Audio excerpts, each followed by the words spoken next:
বৈষম্য এবং অবহেলার একটি প্রকৃষ্ট উদাহরণ হল বাংলাদেশের বৃত্তিমূলক এবং কারিগরি শিক্ষা ব্যবস্থা। দুঃখের পরিতাপের বিষয় হল যে অভ্যুত্থানোত্তর সরকার আসার পরেও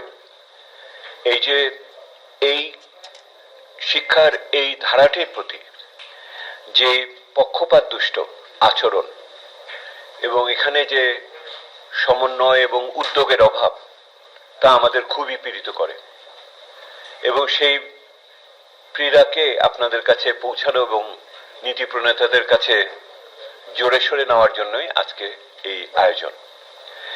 এই বৃত্তিমূলক শিক্ষার যে পরিস্থিতি বর্তমানে আপনারা জানেন যে ছাত্ররা এপ্রিলের প্রথম থেকে আন্দোলন সংগ্রামে আছে এবং সরকারের পক্ষ থেকে একটি কমিটি গঠন করার কথা বলা হয়েছে, যার প্রতিবেদন এখনো আমরা দেখি নাই, কিন্তু ছাত্রদের পক্ষ থেকে তারা পুনরায় আন্দোলনে গেছেন এবং দেখেছি যে গতকাল ওনারা শাটডাউন কর্মসূচি ঘোষণা করেছেন। হ্যাঁ, আজকে থেকে চলছে। সেহেতু ছাত্র সম্পর্কিত পরিস্থিতি নিরসন হওয়ার চেয়ে আরো বেশি গুরুতর হচ্ছে বলে আমরা লক্ষ্য করছি।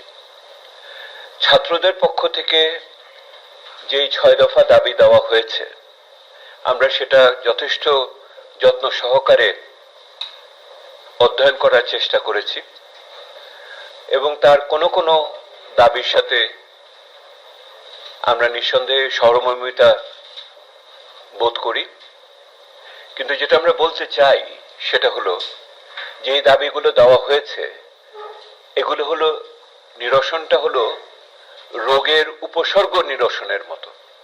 মূল রোগ এখনো কিন্তু এই 6 দফা দাবির ভিতরে সম্পূর্ণভাবে প্রকাশ পায়নি। সেহেতু এই খাতের যে মূল সমস্যা সেটার প্রতি দৃষ্টি আকর্ষণ করার জন্যই আজ আপনাদেরকে ডেকেছি। এটা ডাকার একটা বড় কারণ হলো যে এই বিষয়গুলোকে কেন্দ্র করে এবং এরকম একটি পরিস্থিতির সম্ভাবনা আশঙ্কা আছে দেখে গত 1 বছর ধরে আমরা বাংলাদেশে কারিগরি এবং বৃত্তিমূলক শিক্ষার বর্তমান পরিস্থিতি, এর সমস্যা এবং এর কাঠামোগত সংস্কারের পদ্ধতিটা কি হতে পারে তার উপর সুদীর্ঘ গবেষণা আমরা করেছি এবং সেই গবেষণা ফলাফল আপনাদের কাছে আছে। দেখবেন 3টি নীতি মানে পরামর্শ আমরা যেগুলি তৈরি করেছিলাম, বিশেষ করে ঢাকার বাইরে আমরা 3 জায়গাতে এই সামাজিক দায়বদ্ধতার দৃষ্টিভঙ্গি থেকে এই তৃণমূল পর্যায়ে এইটার পরিস্থিতি কি তা আমরা অবলোকন করেছি এবং মূল্যায়ন করেছি। তার ফলাফল আপনাদের হাতে আছে। আপনারা জানেন যে বর্তমান সরকার দায়িত্ব নেওয়ার পরে একবার শিক্ষা পাঠ্যক্রম নিয়ে একটি কমিটি গঠন করেছিল, পরবর্তীতে সেটার কাজ আর খুব বেশি আগায়নি এটা, এবং প্রাক্তন শিক্ষা উপদেষ্টা বলেছিলেন যে একটি ভবিষ্যৎমুখী শিক্ষা ব্যবস্থা প্রণয়নের ব্যাপারে বর্তমান সরকার অঙ্গীকারবদ্ধ। এবং সবশেষে বর্তমানে যিনি শিক্ষা উপদেষ্টা আছেন তিনি 2 দিন আগে বলেছেন যে বৃত্তিমূলক কারিগরি শিক্ষাকে মূলধারাতে একত্রিত করতে হবে। এই 3টি উদ্যোগ বর্তমান সরকারের পক্ষ থেকে বা বক্তব্য উৎসাহব্যঞ্জক হলেও পরিতাপের জায়গা হলো এই বক্তব্যগুলো কোনো সুনির্দিষ্ট পদক্ষেপ দ্বারা দৃঢ় করা হয়নি এবং তারই ফলশ্রুতিতে আমার তরুণ সমাজ, ছাত্ররা অধৈর্য হয়ে সম্ভবত রাস্তায় এসেছে এবং এইটার সমাধানের পথও এই মুহূর্তে যে সামগ্রিকতার বিচারে করা হচ্ছে এটা আমাদের কাছে মনে হচ্ছে না এবং সেই জন্যই আজকের এই আলোচনাটা আপনাদের সামনে নিয়ে আসছি। এই আলোচনাটা নিয়ে আসার একটা বড় কারণ হলো, প্রথম, গত 2023-24-এ আমরা বাংলাদেশের বিভিন্ন জায়গায় গিয়ে তৎকালীন সরকারের যে উন্নয়নের বয়ান ছিল তার ভিতরে যে ফাঁকফোকর ছিল সেগুলোকে আমরা নির্ণয় করার চেষ্টা করেছি। এবং আমরা দেখেছেন আমাদের একটি পুস্তিকা আছে, সমান্তরাল বাস্তবতা, উন্নয়নের যে আলেখ্য তার সমান্তরাল বাস্তবতায় স্থানীয় পর্যায়ে আমরা বিভিন্ন আলোচনাকে সামনে নিয়ে এসেছি। এবং সেই আলোচনা থেকে যদি 1 নম্বর বিষয় যদি কিছু বের হয়ে থাকে, সেটা হলো বাংলাদেশের সবচেয়ে বড় আর্থসামাজিক রাজনৈতিক শক্তির দুর্বলতার জায়গা হলো মানসম্পন্ন শিক্ষার অভাব। মানসম্পন্ন শিক্ষার অভাবই হলো বাংলাদেশের আগামী দিনের যে সমস্যা তার গোড়ায় নিহিত। আমরা মানসম্পন্ন শিক্ষার কথাটা যখন বলেছি, তার ভিতরে কারিগরি এবং বৃত্তিমূলক শিক্ষার গুরুত্বটা আরো বড় করে সেই সময় এসেছে।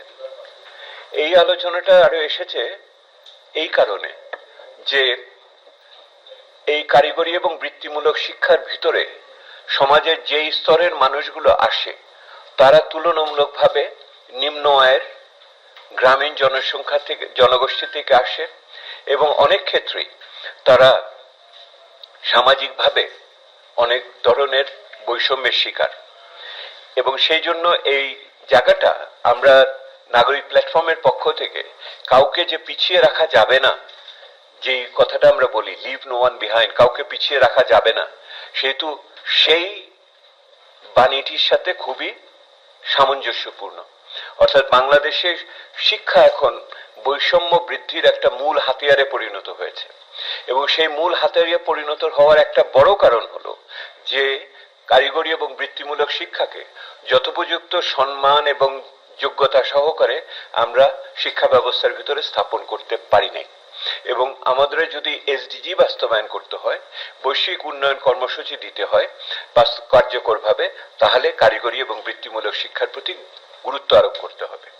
দ্বিতীয়ত, বাংলাদেশ খুব দ্রুতই স্বল্পোন্নত দেশের তালিকা থেকে বের হতে যাচ্ছে এবং স্বল্পোন্নত দেশের তালিকা থেকে বেরোলে অর্থনৈতিক উত্তরণের যে কর্মসূচির কথা আমরা বলি, অর্থাৎ সেখানে অর্থনীতিকে বহুদাকরণ করা এবং শ্রম এবং পুঁজির উৎপাদনশীলতা বৃদ্ধির করার কথা বলি, সেই উৎপাদনশীলতা বৃদ্ধির জন্য এবং অর্থনৈতিক বহুদাকরণের জন্য আপনার কারিগরি এবং বৃত্তিমূলক শিক্ষা নিয়ামক ভূমিকা পালন করতে পারে।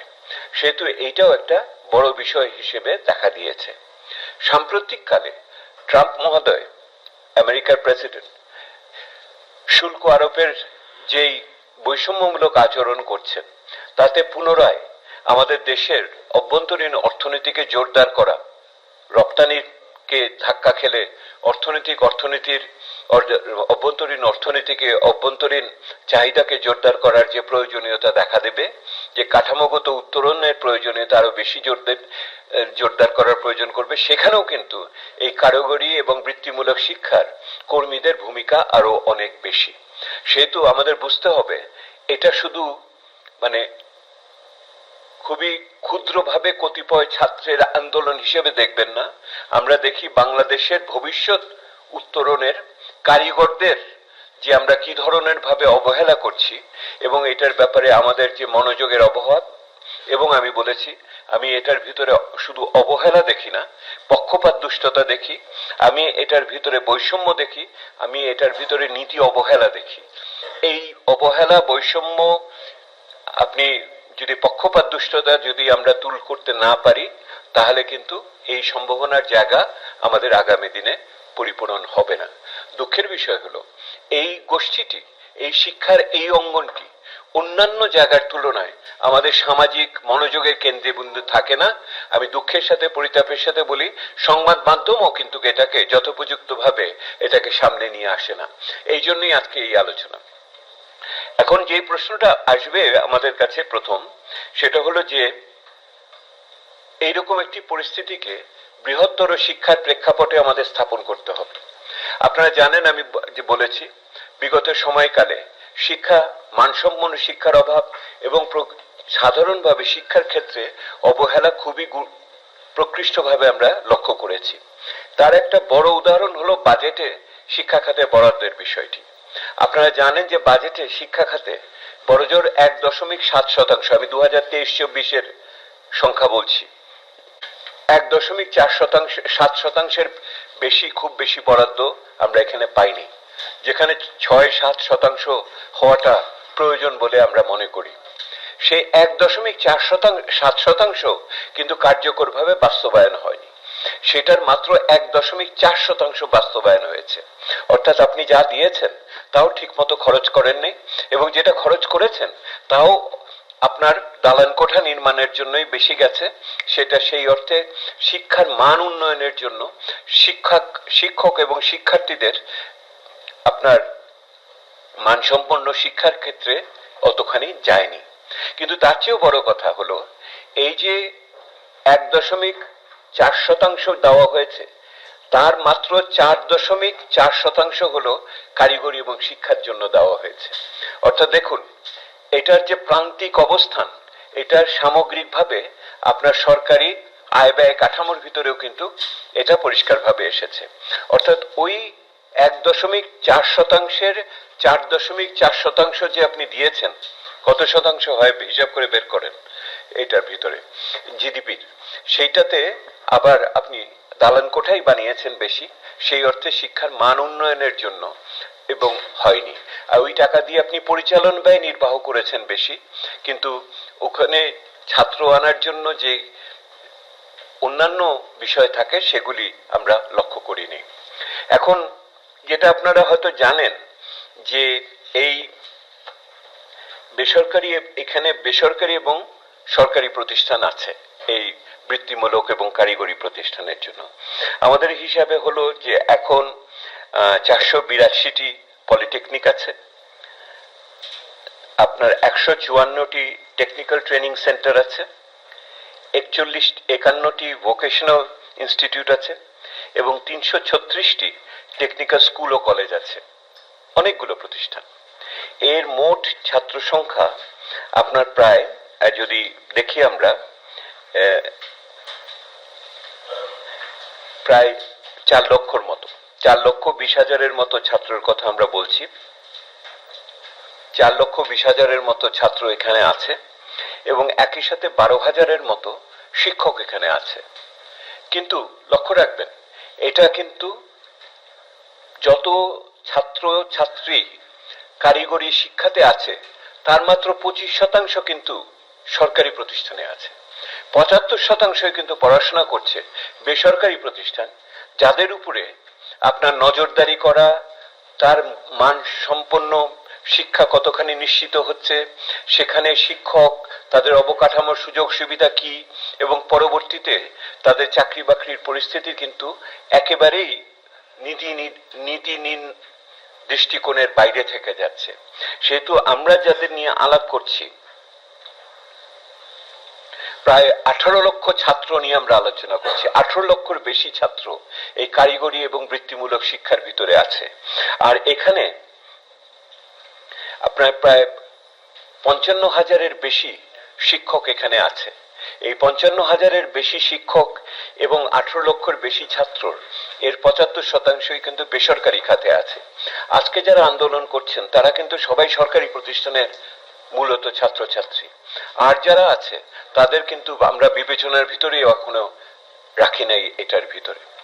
তাহলে এই যে পরিস্থিতিটা হলো, যে পরিস্থিতিতে এই ধারাবাহিকভাবে অবহেলা, পক্ষপাত দুষ্টতা এবং একই রকম ভাবে আমি বলবো যে এক ধরনের বৈষম্যের শিকার এই খাতটা, এইটাকে আমরা আশা করেছিলাম যে নতুন যে সরকার আসলো, যুব অভ্যুত্থানের ফলে যে সরকার আসলো, তারা সবচেয়ে বেশি এটার প্রতি মনোযোগী হবেন এবং সংবেদনশীল হবেন। অথচ বিভিন্ন উপদেষ্টাদের কথা ইত্যাদির ভিত্তিতে ওনারা যেইভাবে আশ্বস্ত করেছেন সেইভাবে কার্যত ওনারা পদক্ষেপ দেখাননি। এমনকি আপনাদের বলি, আপনাদের চিঠিটা আমরা দিয়েছি গত 23শে মার্চ বর্তমান শিক্ষা উপদেষ্টা নতুন দায়িত্ব নেওয়ার পরে তার সাথে ব্যক্তিগতভাবে আমরা দেখা করে এই খাতকে সংস্কারের পদ্ধতিতে এগোনোর জন্য আমরা একটা প্রস্তাবও দিয়ে এসেছিলাম। এইটার কি টার্মস অফ রেফারেন্স হতে পারে সেটাও বলেছি, এবং কেন করা দরকার সেটাও বলেছি। এটার আক্ষেপের জায়গাটা আরো বেশি এই জন্য যে বর্তমান সরকার যেই শ্বেতপত্র প্রণয়ন কমিটি করেছিল এবং সেখানে আমার নেতৃত্ব দেওয়ার সুযোগ হয়েছে, প্রফেসর মুস্তাফিজ সেখানে যুক্ত ছিলেন, আমার এখানে যে আমার সিপিডির কলিগরা আছেন তারা এটার সাথে গবেষণা বিশ্লেষণের সাথে যুক্ত ছিলেন। সেইখানেও আমরা খুব পরিষ্কারভাবে এই খাতের যে সমস্যা সেগুলি তুলে ধরেছিলাম। ওইখানে আপনারা দেখবেন আপনাদের কাছে আমাদের শ্বেতপত্রে শ্রমবাজারের আলোচনার প্রেক্ষিতে যে বিষয়গুলো গুরুত্বপূর্ণ সেগুলি আপনাদের সাথেও এখানে দিয়েছি। আপনারা জানেন যে ইতিমধ্যে শ্বেতপত্র বাস্তবায়নের ক্ষেত্রে ধীরগতি বলি, অচলাবস্থা বলতে চাই না, ধীরগতি বা অচলাবস্থা আছে। সেইটার আক্ষেপের একটা বড় জায়গা হলো যে শিক্ষা খাতে এই সংস্কারমূলক পদক্ষেপগুলো কোনো গতি লাভ করলো না। এবং এই যে গতি লাভ করলো না, এইটার একটা বড় কারণ হলো যে আর্থসামাজিক এবং রাজনৈতিক বাস্তবতায় আমরা বিরাজ করি, সেখানে এই খাতটি আবারও আমি বলছি পক্ষপাত দুষ্টতা, বৈষম্য, অবহেলা শিকার হিসেবে রয়ে গেছে। আমাদের সমাজে যে বৈষম্য এবং অবহেলা আছে তার প্রকাশ আমরা শ্বেতপত্র প্রণয়ন কমিটি উত্তর পরিস্থিতিতেও ঠিক একই রকম ভাবে অব্যাহত থাকা লক্ষ্য করছি। আরো লক্ষ্য করেছি যে এটা শুধু শ্বেতপত্র প্রণয়ন কমিটি না, সরকারের পক্ষ থেকে যে টাস্কফোর্স গঠন করা হয়েছিল, সরকারের পক্ষ থেকে যে টাস্কফোর্সের পক্ষ থেকে মানে আগামী দিনে যে পদক্ষেপ করার যে সুপারিশগুলো এসেছিল তার ভিতরেও কিন্তু এই বিষয়টিকে গুরুত্ব সহকারে আনা হয়েছিল। আমরা লক্ষ্য করেছি সেই টাস্কফোর্সেরও যে সমস্ত সুপারিশগুলো ছিল সেগুলো কার্যকরভাবে এই মুহূর্তে গতি লাভ করেনি এবং সেটাও আরেকটা আক্ষেপের জায়গা আর কি। সেহেতু আমরা যেটা বলছি, সরকারি বর্তমান যুব অভ্যুত্থান উত্তর সরকার যেই পদক্ষেপগুলো, যেই নিজেদের তৈরি নীতিমালারও কার্যকর করার ক্ষেত্রে কোনো ধরনের উদ্যোগ, উদ্যম, উচ্ছ্বাস প্রদর্শন করছেন না, সেটা আরো বেশি আমাদের মনোপীড়ার কারণ হয়ে দাঁড়িয়েছে। এবং এইরকম একটি বিস্ফোরণমুখ পরিস্থিতি যেখানে আমাদের ছাত্রদের মধ্যে আছে, তখনও যে আমরা যে গুরুত্ব নিয়ে এটাতে একটা প্রতিক্রিয়া দেখাবো, পদক্ষেপ নিব সংস্কারের জন্য, আমূল সংস্কারের জন্য, আধুনিকায়নের জন্য যে পদক্ষেপ নিব, সেটাও কিন্তু আমরা সেইভাবে লক্ষ্য করছি না। এখন বিষয় উঠবে, আমি খুব সংক্ষেপে আপনাদের বলি, খুব বড় ভেবে বলার দরকার নাই। আপনারা আমাদের কতগুলি দলিল আপনাদের হাতে আমি দিয়েছি। একটা হলো আমাদের টাস্কফোর্স রিপোর্টের আমরা কি বলেছিলাম, আমরা একই সাথে আমরা শ্বেতপত্রে কি বলেছি, টাস্কফোর্স রিপোর্টে কি আছে ওগুলি আপনাদের দিয়েছি। আমাদের যে এর আগে সিপিডিতে আমরা যে গবেষণা করেছি সেই গবেষণার ফলাফলও আপনাদের হাতে আছে। আমি শুধু সংক্ষেপে আর দু একটি কথা বলে এখানে শেষ করব, কারণ লম্বা আলোচনার প্রয়োজন করবে না। একটা বড় বিষয় যেটা হয়েছে সেটা হলো যে এই পুরো খাতটার যে উন্নয়নটি বৃহত্তর বাংলাদেশের উন্নয়ন চাহিদার কাঠামোর ভিতরে স্থাপন করা হয়নি। অর্থাৎ এই রকম একটি বৃত্তিমূলক পেশা বিভিন্ন উন্নততর দেশে কিভাবে ভূমিকা রাখে এইটার সম্বন্ধেও কিন্তু সম্পূর্ণ অনুধাবন আসেনি। আমাদের যে সমস্ত শিক্ষা কমিশন এর আগে কাজ করেছে বা আগামীতে করবে, তারা যে আগে যেমন হয়নি, কিন্তু আগামীতে হবে কিনা এটার ব্যাপারেও আমরা নিশ্চিত না। সেহেতু আপনার সামগ্রিক উন্নয়ন কাঠামোর ভিতরে এটাকে স্থাপন করতে হবে। আমরা যদি উন্নয়নশীল দেশ বা উন্নতি করেছে এমন দেশগুলো দেখি, আপনি যদি কোরিয়া, জাপান থেকে আরম্ভ করে মার্কিন যুক্তরাষ্ট্র, এমনকি ঘরের পাশের ভারত বা মেক্সিকো বা ব্রাজিল ইত্যাদি দেশ দেখেন, তাহলে দেখবেন যে কারিগরি এবং বৃত্তিমূলক শিক্ষার দক্ষ মানব সম্পদ এদের পরিবর্তনের ক্ষেত্রে বড় ধরনের ভূমিকা পালন করেছে। এইটা আমার দেশে এখনো উপলব্ধির ভিতরে ঢোকে নাই। দ্বিতীয়ত, এই ধরনের কারিগরি জ্ঞান সম্পন্ন মানব সম্পদ আমাদের মূলত যেটা থাকে, আমরা ইংরেজিতে বলি স্টেম, অর্থাৎ science, technology, engineering and mathematics, অর্থাৎ বিজ্ঞান, প্রযুক্তি, প্রকৌশল এবং গণিত বিদ্যায় পারদর্শী মানুষ যদি না থাকে, তাহলে আধুনিক যুগে আপনি কোনোভাবেই উৎপাদনশীল পরিস্থিতিতে যেতে পারবেন না, কাঠামোগত রূপান্তর করতে পারবেন না, শিল্প বিকাশ, সেবা খাতের বিকাশ হবে না। এবং বিশেষ করে যখন আর্টিফিশিয়াল ইন্টেলিজেন্স আসছে, চতুর্থ শিল্প বিপ্লব আসছে, তখন এই ধরনের কারিগরি গুণ সম্পন্ন আমাদের মানুষ তৈরি করার গুরুত্বটাও এখন সেইভাবে আসছে না। আরেকটি বলি, সেটা হলো যে এই সমস্ত যেই মানব সম্পদ আসে, তাদের শ্রমের বাজারে চাহিদার সাথে সঙ্গতিপূর্ণভাবে আপনার পাঠ্যক্রম নির্বাচন করা, পাঠ্যক্রমের উন্নতি করা, আধুনিকায়ন করা, এই দিকে যথেষ্ট পরিমাণে মনোযোগ নাই। অর্থাৎ আমরা যে কারিকুলামের কথা বলি, সরকার একবার কারিকুলাম করতে গিয়ে পিছু হটে গেছে, কিন্তু এই এলাকাতে ওইটার ভিতরে অনেক সংবেদনশীল বা বিস্ফোরক বিষয় থাকতে পারে, কারণ আমরা এখন বিভিন্ন মানবিক মূল্যবোধের বিতর্কের ভিতরে ঢুকে গেছি, আমরা লক্ষ্য করছি। তো সেইটার ভিতরে না থাকলেও এইখানে কিন্তু আমাদের সুযোগ ছিল কারিগরি এখানে মানসম্পন্ন একটি শিক্ষা কার্যক্রম, পাঠ্যক্রম তৈরি করার, সেটাও কিন্তু সেই হতে হলো না। উপরন্তু যেই পাঠ্যক্রমটা হলো বা আছে, সেটার সাথে বাজারের যে চাহিদা, অর্থাৎ যে ধরনের শিল্প শ্রমিক এখন প্রয়োজন করে, সেই শিল্প শ্রমিকের চাহিদার সাথে সঙ্গতিপূর্ণভাবে সৃষ্টি করা হলো না। জাতীয়ভাবেও হলো না, স্থানীয়ভাবেও হলো না। তৃণমূল পর্যায়ের লোক যে সমস্ত এলাকাতে যে ধরনের বৃত্তিমূলক শিক্ষার চাহিদা আছে, সেগুলোকেও দেওয়া হলো না, এবং আন্তর্জাতিকভাবেও হলো না বা জাতীয়ভাবেও হলো না।